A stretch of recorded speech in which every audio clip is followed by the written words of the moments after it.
Do you find yourself consistently setting the goal, promising yourself this is going to be the time that we're going to make it happen? I know where I've gone wrong in the past. I know what I need to do. That classic saying. Only to then find yourself a couple of weeks in, already feeling like you're falling behind, back to square one. And it's just the same cycle. I know that I definitely relate on some level to this. Ladies, welcome back to the Nicola Graham Podcast. Today's episode, we are going to be talking all about removing overwhelm, removing those unrealistic expectations to enable ourselves to achieve the goal and to truly thrive into September and into the end of 2025. If you're watching this on YouTube, we have a new look. I'm going to be completely transparent and honest, and I'm going to be looking all over the place, no doubt. I'm getting comfortable here, looking at myself on the camera. When I was recording in the studio for season 1, you don't see yourself, basically. I'm just looking at a camcorder, essentially, and hoping that I'm not pulling any wild faces. I'm now looking at myself. It's a little bit weird. So yeah, transparency. We didn't have a recording for last week because I was procrastinating on it. I'm going to talk about perfectionism today, and that kept me stuck last week. And I work with a wonderful video editor, and she had said to me, Nick, you have to just get this done. And I was like, okay, I'm procrastinating. Let me just record it from the home studio, get it out, no video footage. And I promised next week. So I promised this week I would set up the video and record from home. The mad thing is, I do all of these videos for my community, my one-to-one clients, and feel so at ease with it. But when it's podcasting, I don't know what it is. It's got to be a mental block. Anyway, today, ladies, I really want to talk to you about the mindset shift and the real practical ways to get past the unrealistic expectations. Before we get into that, I'll start with my unfiltered, as I like to do. There's a couple of different things that I've written down for this week. You know, just moments throughout the week, I'll just make a note of them. I had complete rage yesterday over something that I opened on Instagram, but I'm going to leave you hanging. I'm not going to talk about that. I'm going to talk about a conversation that I've had this morning in the gym. So I'm chatting with a woman. I am that person in the gym, by the way. If you get on a piece of cardio equipment next to me, I'm probably going to start talking to you. I seen her walk in on crutches, or on one crutch. She didn't look good on her feet, really, to be honest. Comes over to the bike after a couple of minutes. We were just general chit chat, and I said, do you mind me asking, like, what happened? I saw you coming in on crutches. And she said, oh, that's me now forever. I broke my hip 4 years ago, and it can't be replaced. It can't be fixed. I've had 3 major operations and it can't be fixed. Obviously, I was like, wow, good for you getting in the gym. Like, you know, making the best of what you can and still keeping yourself fit, strong and healthy. And she said, you know what? She said, I've had cancer, and part of the treatment gave me brittle bones. And so when I've fallen, which I just slipped in the shower, when I've fallen, I've just shattered my hip completely. She wasn't old, this woman. And she said, my hip just shattered completely. And I instantly thought about this whole conversation around the GLP-1 medications, and, you know, and I know that that's a whole other can of worms to be opened and a whole other conversation. But it really made me think about that, because we know the research that's coming out, it's really impacting women's bone density. And here I am chatting with this woman who, from falling and, you know, struggling with now brittle bones, she's always going to, like I said, she didn't look good on her feet at all.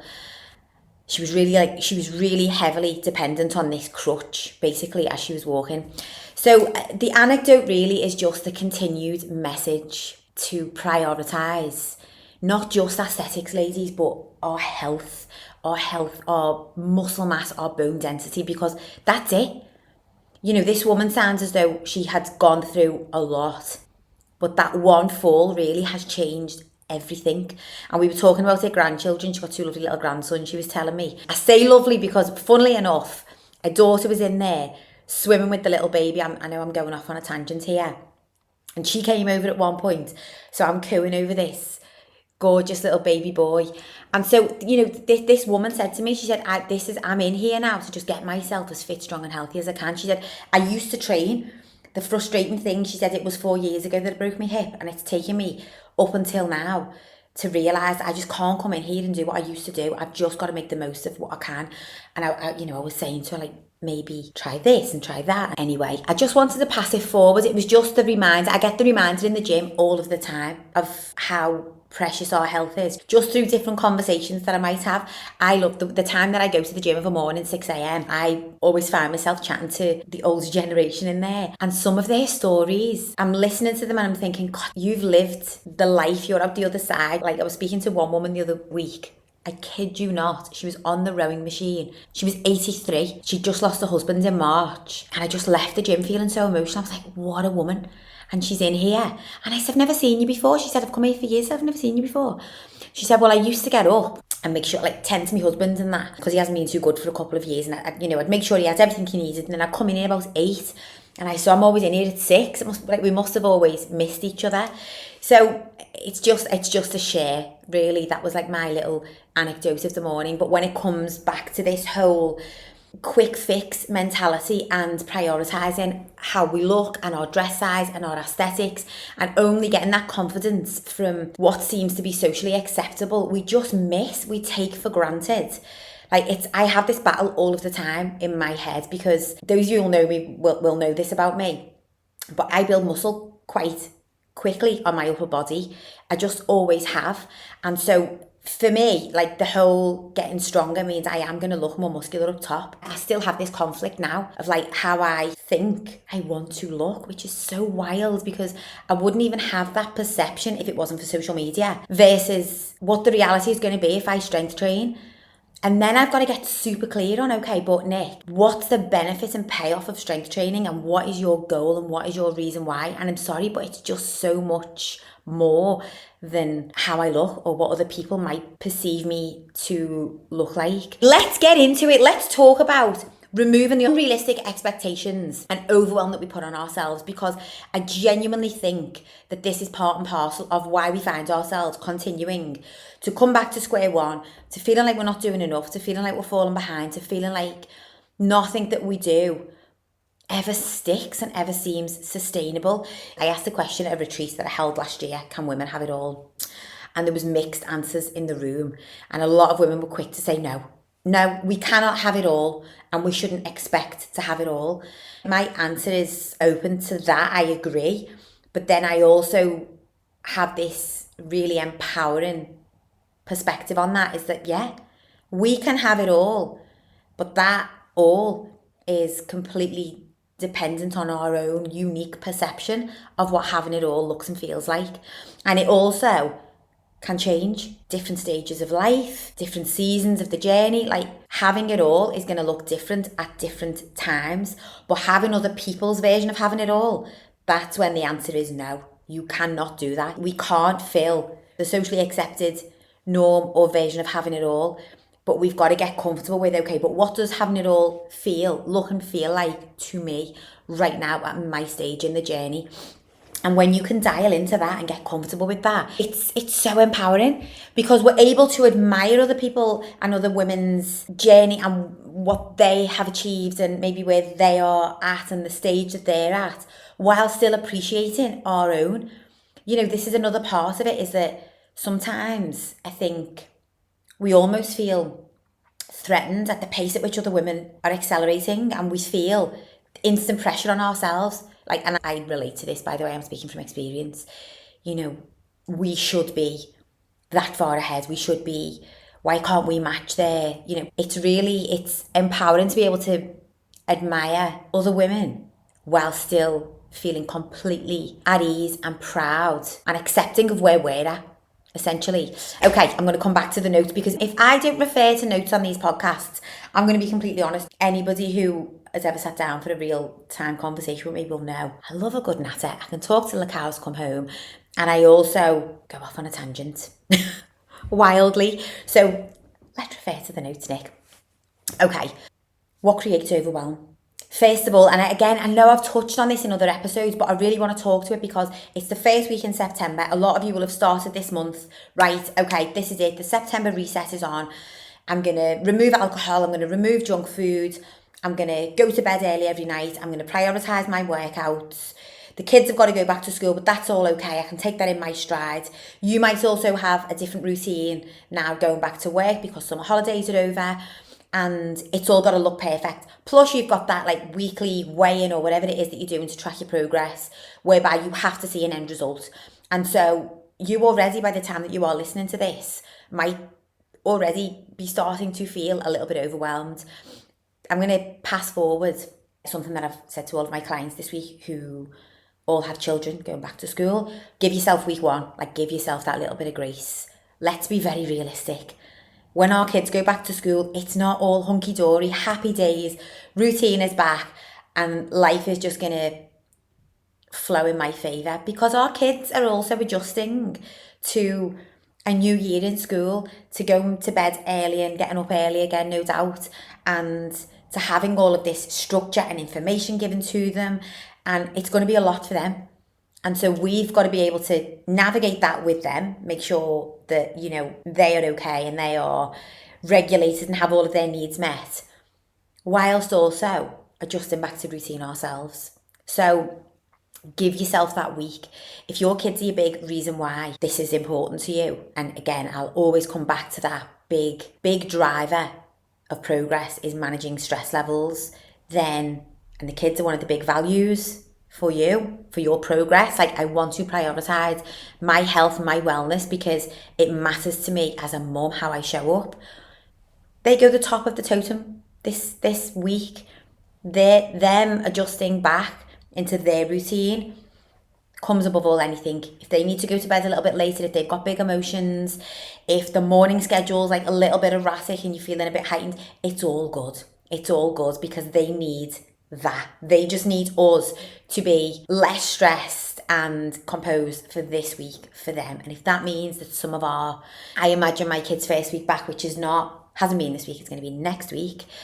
I normally go to the gym at 6. I might have to ditch some of those 6 a.m. sessions because mummy needs to be here when they wake up to make sure that we are just on schedule. When we're in the flow of things, I get back at 7:30 a.m. My kids are up, they're eating breakfast, like the ball is already rolling. But that first week back, like I absolutely know that my needs are probably going to have to be altered slightly to accommodate for what is more important at that moment in time. And listen, the reminder, that doesn't mean that all of our needs have to go out of the window. We anchor back to our non-negotiables, ladies. We anchor back to our non-negotiables. You should know what they are. If you don't know what your non-negotiables are, have a think on it. Get so firm on what your non-negotiables are daily. Mine have been the same. I repeat this all of the time. For the last 4 years, since Isadora was born, my non-negotiables have pretty much been the same. Wake up, have water. I've now actually introduced a new one, which is to get outside and to like put my eyes on some sunlight before I actually look at a screen. Previously it would have just been like first 20-30 minutes don't look at a screen, but now it's actually like get outside and look at some sunlight. I also got the kids doing that over the school holidays as well. They had a couple of like little morning routines and that was one of them. I was like, come on guys. I just think, why not start them now, prioritising their health without even realising that that's what they are doing.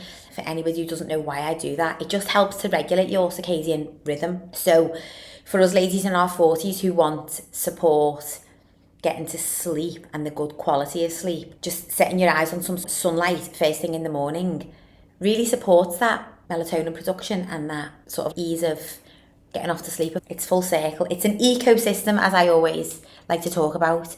Other things that create overwhelm, obviously the comparison on social media, which you've heard me talk about a lot, but the all or nothing. I really want to touch on this all or nothing because I know so many of you, as much as you try and as much as you hear the likes of myself talk about it, you don't understand or don't even, I don't mean that patronising that you don't understand. You don't realise that that's what you are struggling with, the all or nothing. And if you're a really high achiever in other areas of life, it feeds into this perfectionism. A lot of the women I work with are heading up massive departments in work. They run their own business, whatever field they might be in, and they are high achievers. So when it comes to their own personal goals, they expect top level, like everything's got to be spot on. I can't dip my toe into the water. I can't have that 80-20. I can't have that day where things don't go to plan, because these are my expectations of myself. And in the working environment, maybe that works, or maybe you've got a team of people who can support that. But when it comes to our own goals, and especially if you're a mum, you know, not just if you're a mum, but especially if you are, we know that like we don't always have control over the curveballs that are thrown. If one of our kids needs us last minute, or We can't go to the workout because our kids needs, whether they've had to come home from school sick or whatever it might be. Like, we're not in control of that, but we need to understand that that doesn't mean an instant failure for us, because again, I understand in that moment it, like, the stress levels just begin to rise and it can feel overwhelming. But what's the option? What is the option? That we continue to lean into that stress and overwhelm, keep ourselves stuck, actually hinder our health by allowing ourselves to just lean into that stress? Or take a breath and realise, okay, I'm so prepared for this. I am willing to adapt, because this is a lifelong journey, essentially. It is. Ladies, what's the word? It's not mic drop, I don't know. Anyway, epiphany, I don't know what the word is. Let me know in the comments below. You'll probably know the word that I'm trying to look for better than I know myself. This is a lifelong journey. You start with a goal, you achieve the goal, you get to that point, and you realise, oh, I've got so much more to give. And the goalposts continue to change. This is why some of my clients I've worked with for years, because along the way, they're getting fitter, they're getting stronger, they're changing careers, they're having babies, life around them is changing. And so that journey of health and wellness, it just continues to evolve with us. And I was saying this to somebody the other day, like, even the stage of like maintaining, oh my gosh, that requires work. And like, you know, I spoke about it on last week's episode. I have not had any alcohol at all since May. We're now in September. I don't really intend to anytime soon. I might.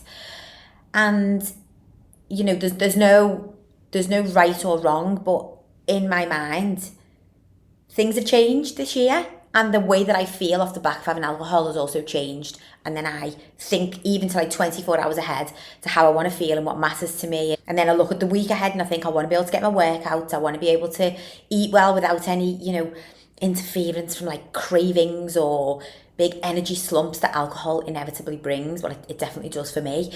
So even for me, in the stage of like maintaining, we call it, things have changed. Things change along the way. So it's really important to remember and give yourself grace and self-acceptance and just understanding when it comes to all or nothing perfectionism and the cost of unrealistic expectations. We know is that we always find ourselves back in square one, putting too much pressure on ourselves, stressing ourselves out even more. And it's just that whole cycle, isn't it, of like guilt and feeling that we're not enough. And I'm so passionate about this. If there's one message that I can communicate, it is that you are already enough. You're already enough. I feel emotional speaking about this, because when I think about this, I think about my own mum and I think about my daughters. And I think about actually my self-talk. Look at my eyes are filling up. Because if you've listened to episode 1, you'll have heard me talk about my experience growing up with my mum, who did not feel that she was enough, still doesn't half of the time. But and then the other side of that, watching my girls grow, and I want them to always know that they are enough. And as women, we're so hard on ourselves. And I put a post out actually in the summer, and I'll refer to this because I think it gives the example of what I'm trying to communicate. You know, when the sun comes out, and like instantly you're like, oh, sugar. Now I've got to get my arms and my legs out, or like just walk around sweating all covered up because I don't feel ready for summer yet. Like, I've not lost the weight, I'm not toned enough, I haven't done my tan, whatever it is. And it's like, you're already enough. Get your arms out, get your vest on, get your shorts on, whatever it might be, you're already enough. Like, good for you if you are on the journey to drop the body fat and improve your health and get fitter and really feel proud about, like, there's no harm in us having standards for ourselves. I advocate for that. Like, let's have those high standards for ourselves. Let's understand that healthy looks a certain way to a degree. You know, it just does. Like, a healthy body, we know it, we know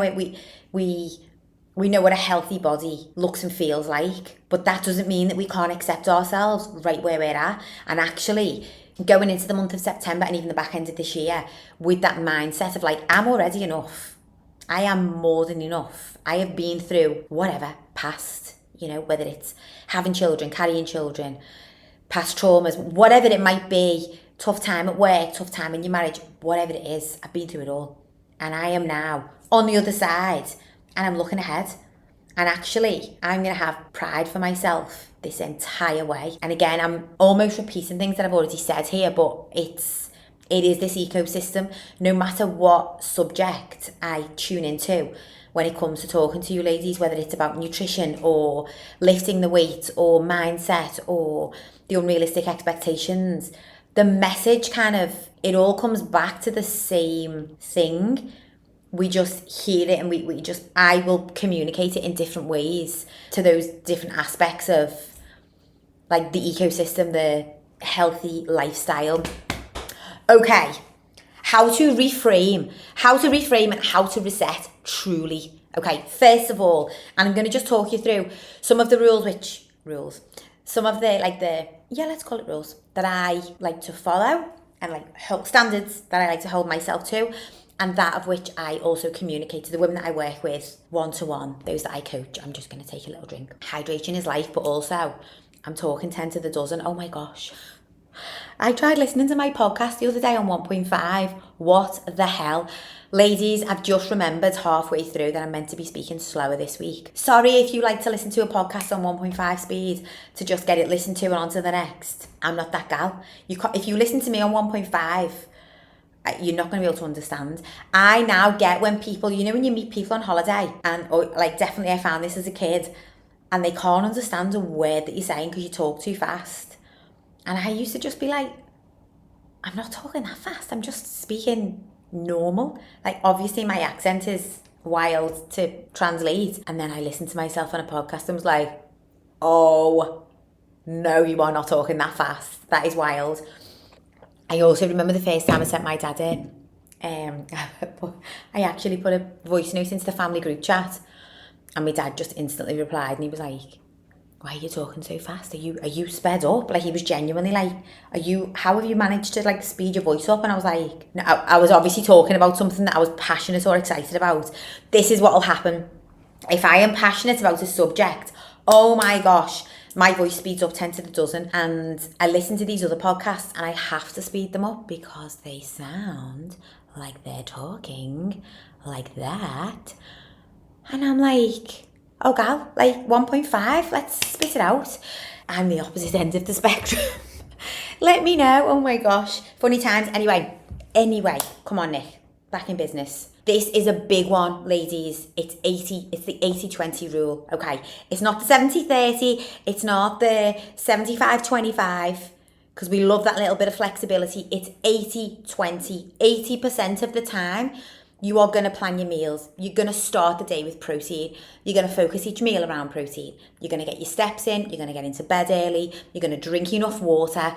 You're going to control that internal narrative. You're going to tell that negative self-talk to quiet down. And you're going to stick to these boundaries that we've set.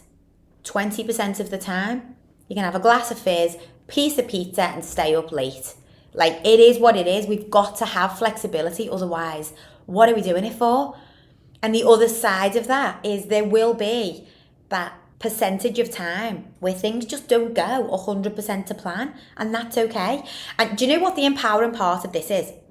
And I really want you to take this on, is that when you follow 80-20, that glass of fizz and that pizza can be on a Tuesday night if you so wish. It can be on a Thursday lunchtime. You see the way we're so confined, aren't we, by what is socially normal and acceptable. So we've got our Monday to Friday, we're in a calorie deficit, we're probably under eating half of the time, we're doing all of the things, okay, because we've got to be perfect. And then the weekend comes and we give ourselves that bit of flexibility, but it just opens a massive can of worms, because guess what, it's the weekend, it's the done thing, the socially norm, the socially accepted, and then before you know it, we're in the whole habits, behaviours that we've always been in. We're following everybody else in our environment, versus I live by 80-20. So if I have, let's call it a meal off plan of a weekend, my next meal is going to be on plan according to my 80%. I am never not going to pull myself back into my standards. I'm not accepting that for myself. Sorry. And I advocate you all to do the same. I will have women say to me, how, are you just so good is what that's the term. How are you so good? And I'm like, it's not good. It's just living. This is the norm. For me, the flip side of not being good is low energy, low mood, and just not feeling at my best. I'm like, that's just not my vibe. That's not for me. Like, I don't want to feel like that. So I'm going to pull myself back to my standards. And if my hubby wants to do his own thing, I'm still going to do mine. Best believe it. And he's so comfortable with that, by the way. Like, he doesn't put any pressure on me. I know I get a lot of women saying, like, my husband is my biggest saboteur. He will bring home the takeaway, or, you know, he'll put pressure on me to have a drink or whatever. And I, like, instantly, I'm like, okay, that's fine. He will get over doing that the minute that you're strong enough to hold your boundaries. So get set on what you want for yourself. Also get set on allowing that 20% of flexibility, and continue to keep pulling yourself back to the standards that you are now wanting to hold yourself to. And the other side of that is that, again, remember, this standard is not 100%. It's 100% on any given day. So your standard when you are at home, not feeling your best, you know, maybe feeling a bit run down or whatever, your standard that day might just be to take really good care of what you put into your body, to make sure that you hydrate, to take the rest, and to stay off too much social media, because we're going to just protect up here, okay? Your standard on a day when you feel tip top might be, we get up, we get the 6 a.m. workout, you know, we do all of the things, check all of the boxes. So it's the standard on any given day that we always want to pull ourselves back to. And the non-negotiables, like this is a big part of, if you are truly wanting to refocus, reset, make the most of September, know your non-negotiables. The good enough approach is super important to just stay mindful of. So we have our optimal version of, like, this is me on a great week, but this is also my standard that I am going to allow myself to fall back to, and that's good enough. And the good enough might be, I'm trying to think of examples, because sometimes it's more helpful than it just, your own interpretation might still be in the framework of your mind, the all or nothing. But good enough, you know, might look like you got enough water, you took it easy on yourself when it's been a really tough day, and actually it was challenging, like emotionally, mentally, on every level, and you've given yourself some grace with that. Like this, it's also a big part of it, but knowing I showed up for myself today in the way that I could is good enough. It's good enough. And your standard will naturally, like on the journey, and as you make progress, your standard, the bar will naturally raise. And this is why it is a lifelong journey, because the bar will always raise. And even if you're at a stage in the journey where you do need to be a little bit kinder to yourself, and you do need to take the pressure off, don't see that as dropping the bar, because it's just an element of health and well-being that you haven't considered up until now. You've put this unrealistic expectation, pressure on yourself, and on some level, at different stages of life, maybe we're able to meet that, but being able to adjust along the way is also really important. I'm looking down at my notes. If you are listening to this and you're not watching, then you probably just heard a lovely long pause, because I do go off on a tangent. I'm hoping that this message has landed this week and it's helpful. I try to think ahead of time, what are we going to need to talk about this week? And I know that this week, again, first week in September, I hear this from the women that I work with. I know the unrealistic expectations, standards that we put on ourselves. I'll give you an example, classic example. So with any of my clients, when you first start working with me, you're going to keep a food diary for your first 3 days, okay? And I don't want you to write it down, just put it in MyFitnessPal. I want you to snap a photograph of everything, and I want you to send it over, because there's nothing more telling, a visual of what your day looked like. It's honestly, it sometimes can give you a bit of a knee-jerk reaction, because you're like, oh, like when I look at it on photograph, like in picture, I realise I'm not getting enough greens. There's too many little snack bars. There's actually very little protein there. Or it could be my portion sizes are too big, too small, whatever. Okay, there's nothing more telling them.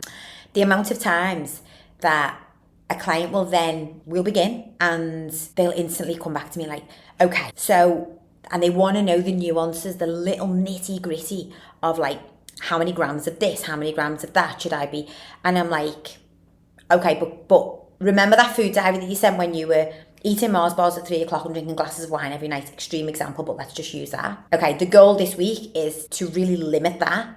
That's all I want you to think about. You're already overwhelming yourself now, overanalyzing every plate of food. Focus on the good stuff. Focus on the whole grains. Focus on the High fibre, high protein, exactly as we've spoken about. Keep those boundaries in place. We've switched out that Mars bar at 3 o'clock like we've spoken about. We're not going to rely on wine tonight. That's it. You're doing enough. That's good enough. But we instantly go like full steam ahead. Like, I've started this journey now, and I like removing the glass of wine and Mars bars now is like what I needed to do. But now I want to know every part of the equation needs to be perfect, image perfect on week 1.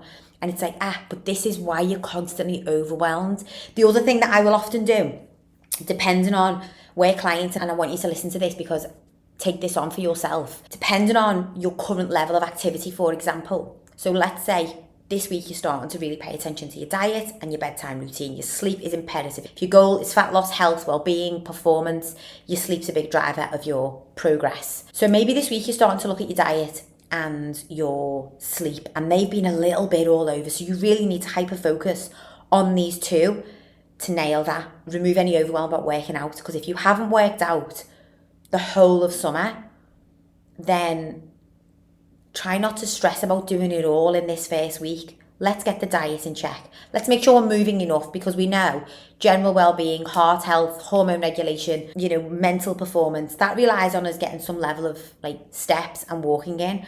But we don't need to think about doing everything at once in week 1, in week 2, even in week 3. Like, we need to nail the fundamental, like the foundational elements that are really going to propel us into this healthier lifestyle and way of living. And that is a mindset. It's a mindset, and it's a whole approach. It's a whole approach at understanding what works, understanding what you need at each different stage. Again, just feeling okay with the pace that you're moving at. And this is why I am really excited. I can't believe I've gone through this whole episode without talking about this. But ladies, I am about to launch a whole new community away from Nicola Graham Fitness, because I don't even want it to be about me. We need a place to come together, to be surrounded by like-minded women. I feel like that term is overused, like-minded women. What does it feel like to be surrounded by women who get it? It's just, honestly, there's nothing beats it. My community chat is constantly buzzing, because a lot of the women that I work with, they just don't have that. They don't have that group of friends that get it. They don't have those like-minded people around them. Their partner, well, obviously we've spoken about this. Our partner's not going to be on the same journey as us, because let's be honest, they're male. And so to instantly then be with a group of women who get it, they are also trying to drop the body fat, improve their health, spin 1,000,001 plates, juggle it all, whilst, dealing with the stress of work, raising the family, running a business, juggle social events, like all of the things, go through the hormonal changes and the menstrual cycle and everything else. And so to be with like-minded women who get it is, first of all, it's so reassuring, but it also just normalizes. It normalizes a lot of the thoughts in our heads that we think are unique to us, and we feel that we are the only ones feeling this way, thinking this way, unable to manage this situation or whatever it is. And actually, just to normalize that it's peace of mind, and it just instantly removes stress. But I also want to create a space where you have the resources if you need it. You have the opportunity to, maybe listen into some of the live calls that I would deliver to like coaching clients. I'm looking at the notes again because I've underlined the date in which I'm launching, but I actually feel so nervous to say it out loud. Maybe I'll put it in the show notes. But it is launching middle of September. Thrive Lifestyle Community. Thrive Lifestyle it just encompasses everything that I believe we need to truly thrive. It's mindset, it's nutrition, it's fitness, it's all of the nuances, it's managing those fluctuations in hormones and understanding those hormone peaks, troughs, changes in life. It's understanding sleep, stress management, supplements. There is so much information out there right now, so much. It's almost overwhelming. It's wild times that we have never had so much information, and yet we've never been in such a crisis when it comes to health. And even who to look to online, it can be so misleading. Because, like, I know I seen something, well, I say I seen it, I think there was a big hurrah about it on social media, so you might already know this. Serena Williams is now promoting GLP-1, but it's really important to also know that her husband is an investor in that company. She has an ulterior motive to promote that, and this is what I'm trying to get at, which is, again, off on a tangent. But it's so hard to know what is genuine, and there's just so much information out there, and there is an ulterior motive behind so much of it. And actually we need community. We need to come together. We need to talk about the real stuff, the real shit that matters, And so, yeah, thrive. That word just kept coming back to me. I'm going to do a whole episode talking about this. That word just kept on coming back to me, and I feel as though potentially it is way overused. But if I think of what I truly believe that we all have the opportunity to do in every area of life, whether it's motherhood, women going into our 40s, 50s and beyond, whether it's on, the career path or in our marriage, or it's thrive. We want to thrive on all areas of life, and I want to talk about that, and I want to bring us together and give you ladies the resources to make that happen for yourself, for your own unique journey where you are at now. And just remind you that you don't have to do this on your own. You do not have to do this alone. I know it feels sometimes easier to take that path, and again, we feel like we should know what we're doing, but you don't need to do it alone. And so there will be more on Thrive Community. I would love Thrive Lifestyle. I would love to see you all. When I talk more about this, I'll give you the information of how to connect, how to make use of the community, how to make use of the program, how to embody and live the Thrive Lifestyle. That's what this for me is like. The vision is like, we live a Thrive Lifestyle, and we know what that encompasses, and this is it. And there's no grey area, and there's no like looking for a needle in a haystack. Like, I live a thriving lifestyle, and I'm going to tell my friends, and I'm going to tell my kids, and like this is it. No more winging it or like wading through the mud or on the hamster wheel. Like, we are thriving. We are thriving. We're doing it together. We're cheering each other on along the way, and I am excited for it. Okay, little recap on this week's episode is to drop perfection. Get really realistic on what you want the next 7 days to look like. What's important in the next 7 daws? Where can you show up for yourself? Despite everything else that might be going on in life right now, where can you show up for yourself? Don't worry about what Susie online is doing, or the next door neighbour, or the colleague at work. For you, what moves the needle right now? I'd love some feedback. I'd love your comments on this episode. There's so many ideas written down on paper around what I want to talk to you all about. But if you have any specific topics, any guests that you would like me to get on, I've got some really exciting guests coming up, ladies, which I'm not going to talk about it now because I don't know exact dates, but honestly, we are talking all of the things. So I'm excited to catch you all on future episodes. But if there's anything specific that you would love to hear, anything you'd love to hear more of, anything that's resonated from this week's episode, let me know. I massively appreciate anybody who likes, shares, subscribes, sends me a message. And yeah, have a fantastic rest of your week, and I will catch you all on the next episode. Thanks, ladies.